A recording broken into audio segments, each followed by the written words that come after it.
বাবার প্রতি ভালোবাসা জানাতে প্রতি বছর জুনের তৃতীয় রবিবার পালন করা হয় বিশ্ব বাবা দিবস।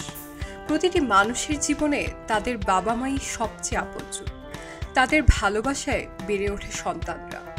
সাধারণত মায়ের সঙ্গেই সন্তানদের সম্পর্ক গভীর হয়, বাবার সঙ্গে কিছুটা দূরত্ব থাকে সন্তানদের। কিন্তু তাই বলে বাবার ভালোবাসাও কম নয়।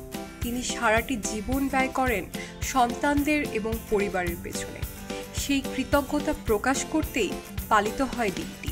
প্রতি বছর বিশ্বের 111টি দেশে পালিত হয় বাবা দিবস। পৃথিবীর সব বাবার প্রতি শ্রদ্ধা আর ভালোবাসা প্রকাশের ইচ্ছা থেকেই দিবসটি পালন করা শুরু হয়েছে।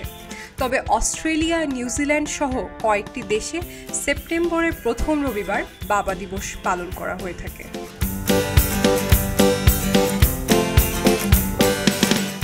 বাবা দিবসের শুরু হয়েছিল যুক্তরাষ্ট্রে। 1908 সালে যুক্তরাষ্ট্রের ভার্জিনিয়ায় চার্চের মাধ্যমে দিনটির প্রচলন।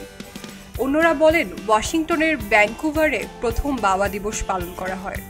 তবে সাধারণ মত বাবা দিবসের প্রবক্তা সোনার স্মার্ট ডোট।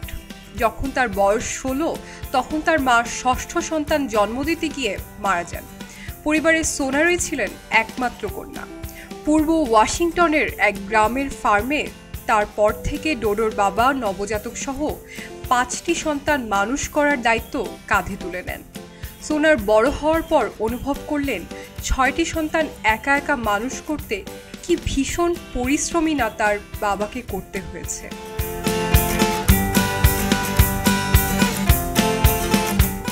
উইলিয়াম তার মেয়ের চোখে ছিলেন সাহসী, নিঃস্বার্থ একজন ভালো বাবা, যিনি সন্তানদের জন্য নিজের সব সুখ, শখ, আহ্লাদ বিসর্জন দিয়েছিলেন। সোনার স্মার্ট বিয়ে করেন জন ব্রোস ডোটকে। তাদের সন্তান জ্যাক ডোট জন্মের কিছুকাল পরই সোনারের স্বামীও মারা যায়। এ অবস্থায় বাবা আর মেয়ে মিলেই পুরো জীবন পার করে দেন তারা।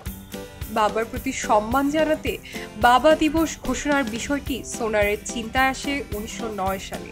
মা দিবসের অনুষ্ঠানে সে বছর চার্চে যান সোনার ডোট।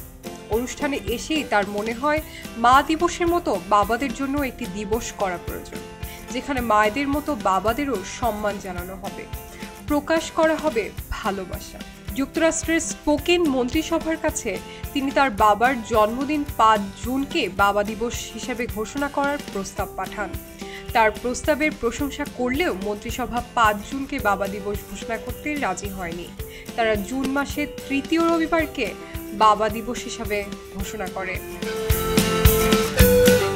ডেস্ক রিপোর্ট, খবরের কাগজ। খবরের কাগজ, নিখাত, নির্ভীক, নিরপেক্ষ।